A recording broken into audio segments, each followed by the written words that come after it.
მე რატო მინდოდა კონსულიყავი?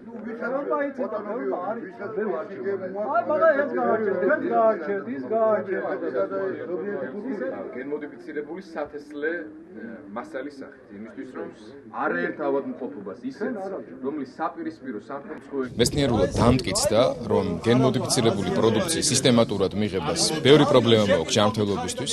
ამიტომ ჩვენ თვლით, რომ საქართველოს უნდა გამოცხადდეს გენმოდიფიცირებული ორგანიზმებისაგან თავისუფალ ზონად. ეს გადაწყვეტილება არის რაც შეიძლება მალე მისაღები, რათა გონივრულ ფარგლებში, გონივრულ ვადაში საქართველოში საერთოდ აიგრძალოს არა მარტო გენმოდიფიცირებული პროდუქტის შემოტანა, არამედ გენმოდიფიცირებული სათესლე მასალის შემოტანაც. Გვინდა რომ გაზი გამოვიყვანოთ, რომ გავათბოთ, რომ საქართველოს ვაჭამოთ კარგი კიტრი და პამიდორი. Გვინდა რომ გათბობაზე შეგვიწყოს ზამთრის პერიოდში ხელი. რომ მოვიყვანოთ მოსავალი და დავაკმაყოფილეთ გარანტიას მივცემ, რომ დავაკმაყოფილეთ საქართველოს. არა მარტო სათბურთან,